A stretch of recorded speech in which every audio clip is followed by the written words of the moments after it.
Oh boy. All right, let's see where we are here, ladies and gentlemen. Yeah, the oxalates cause kidney stones, Patrick. I'm so glad you shared that with Jimmy. That's really, he listens to you, so he'll be checking that out tomorrow with his kidney doctor. Jimmy Dore. Give Steph a raise. Hey, where'd you come up with it, Mr. Android? Woo woo. Moving on. There's been Hasbara post on Facebook asking why no one is talking about the genocide in Nigeria. They only talk about Gaza because of anti-Semitism. Because you just made it up now, you lying. Okay. After the full day, hold on. After the full day to get down there, do yourself a solid and fly up Cairns and go out and dive the Great Barrier Reef. I promise you will thank me. It is God's way of saying, check me out. Wow, GDNPB. Thank you for that recommendation. All right, Brian Duff. Hold on, Duff. This is interesting. You know Brian? Oh, you do? Oh. Misha says hello and thanks, Brian. What's going on here? California hates Proposition 13. Palisades and Altadena fires are replacing Proposition 13 with higher tax, high-density housing. Eagle Rock, yeah, but they're not replacing Prop 13. Eagle Rock, Colorado Boulevard equals NoHo Pasadena BRT corridor with one usable lane each way and building of high-density units. Brian, interesting. Thank you. What? He said high density. He said California hates Proposition 13. Palisades and Altadena fires are replacing Prop 13 owners with higher taxed high-density housing. Eagle Rock, Colorado Boulevard. Huh. Okay. I don't understand that. They're not replacing Proposition 13. That still exists. That's not changing. What changes is now the people who own that high density property, their taxes increase. But right now there's a new policy in California that states if my house was in that disaster and I had to sell the property as is, I could retain that same property tax when I move to another home. But that's doing something in 2 years. Who's selling that property in the next 2 years?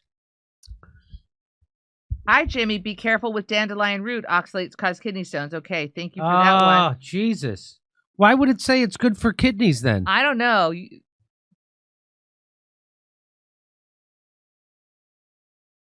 All right. Well, it's lower than spinach. Okay. Thanks for the heads up. I'm going to ask my kidney guy tomorrow. Okay, come to me. Oh, back to Jimmy. We live in an age of unprecedented access to information, innovation, and opportunity, but also one of the environmental and sociological... Come on. Let me start again. Hey, we live in an age of unprecedented access to information, innovation, and opportunity, but also one of environmental and societal stressors that our biology was never designed for. From microplastics to chronic digital exposure, endocrine disruptors to industrialized food, modern life is hijacking our health at a cellular level, leading to sluggishness, bloating, accelerated aging, and not feeling like yourself. Armra colostrum is nature's original superfood. Colostrum is packed with over 400 bioactive nutrients that promote your body's resilience from the inside out, strengthening immune health, fortifying gut health, and fueling performance so you can stay sharp, strong, and at your best in a world that demands it. We've worked out a special offer for my audience. Receive 30% off your first subscription order. Go to armra.com/Jimmy or enter Jimmy to get 30% off your first subscription order. That's armra.com/Jimmy. I've looked up at that stuff, that colostrum. People say good things about it. Have you? It's like you know how I say eggs are a superfood because they are? That's what colostrum's kind of like that. Right? Yeah. Yeah. I know. Hey, turns out there's a bunch of Orthodox Jews in Israel not on board with the Israeli military. They're not on board with Israel. They see it as a blasphemy. Circulating. Haredi settlers burned the Zionist flag during protests against mandatory conscription in occupied Jerusalem. So they're burning the American flag. Those damn Muslims. Oh, I mean, what? What? See how the Muslims, they dressed up as the most religious Jews in the world? Ah. Sleeper cells, Jimmy. Sleeper cells.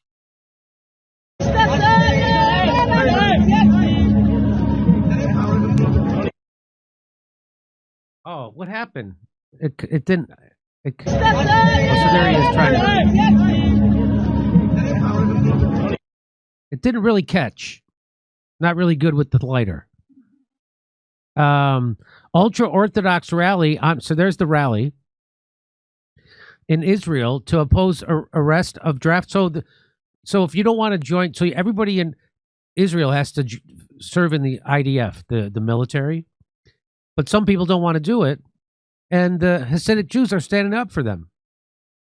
Prominent rabbis have repeatedly called on ultra-Orthodox Jews to refuse draft orders, despite the Israeli army's worsening manpower crisis. Can you even picture these dudes in a battlefield? Yeah. I don't know how that would work, but they're determined to let Israel know that if they ever want to get a diamond ring for their fiance ever again, they better back the F down.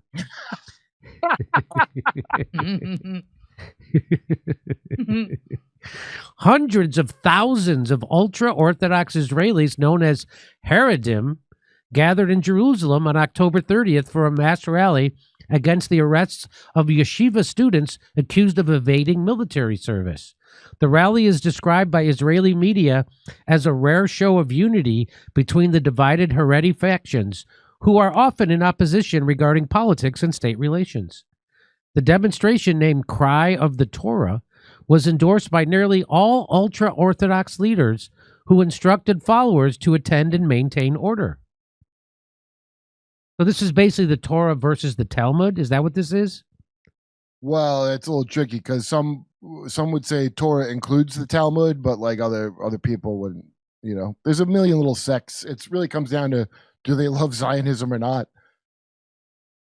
Here's Jerusalem faces traffic chaos today as Haredim, the ultra-Orthodox groups, hold a 1 million-man protest against drafting yeshiva students.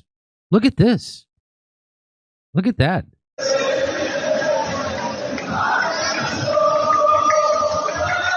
They have nice subways. Is that a subway?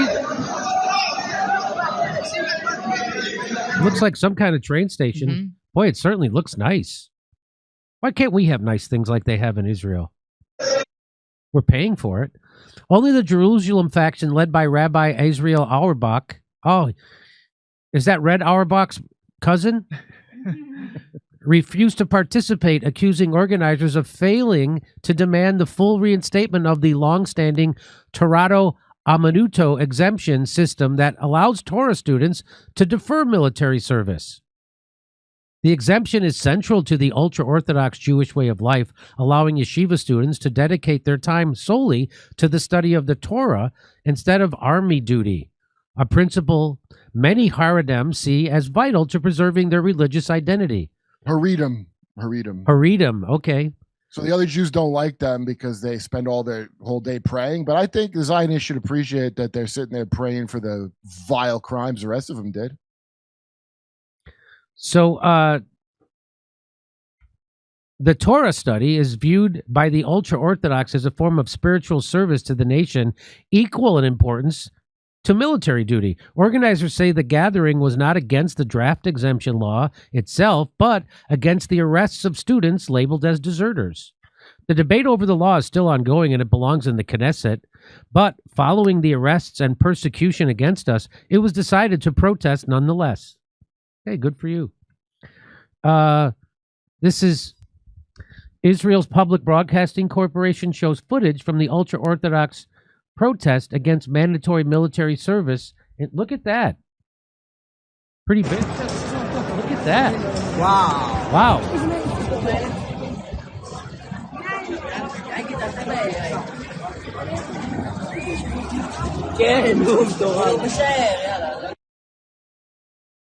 Whoa.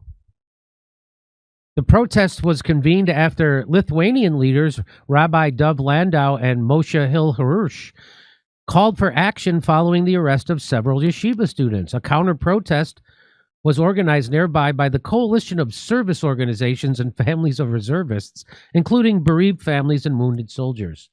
Prominent ultra-Orthodox leaders have repeatedly urged their followers to ignore military recruitment orders following the Israeli High Court's ruling that yeshiva students must be drafted into military service amid Israel's enlistment crisis in the army. So there's an enlistment crisis. So that's what this really is about. So the people aren't joining the Israeli military in the numbers that they need, and they started arresting people for it. Don't they have illegal immigrants they can use? Really? No kidding, right? The legislation was introduced in 2024 amid mounting losses in Gaza, aiming to replenish dwindling manpower as the Israeli army struggled to sustain operations while facing an unprecedented shortage of recruits. Wow, look at that. So it looks like Israel's days away from becoming Ukraine, grabbing people off the street, throwing them into a van. It's not going to be as easy because they are united as one, whereas the Ukrainians are not. So, but if you absolutely have to use them in the military, I say send them on a night mission because no one will see them. That doesn't mean nobody will hear them. But there you go. So all is not copacetic inside Israel. Okay, over to Steph. Jimmy, add the bookmark I made you in Edmonton to the merch line. I fully authorize it. Fans will love it. Stoy Black. I love that bookmark. That's the Bill Hicks one, right? That's what I thought it was. I asked. Tariffs make working overseas more expensive, but states still push businesses away. California and Georgia push Spider-Man to film in Britain to save money. Burby. Milk thistle for kidneys. That's interesting. Milk thistle? Yes. Oh, no kidding. Does that have oxalates? I'll check it out. Check it out. Jimmy, have you heard of Palo Azul? Yes. Okay, drink a glass of Palo Azul every day to ward off kidney stones. Tutorial to prepare it on YouTube. It's easy. I haven't heard of Palo Azul. Oh, I thought that was a poet from Portugal. Come on, That's exactly Jim. what I thought as well. That's what I thought. Back to Jimmy.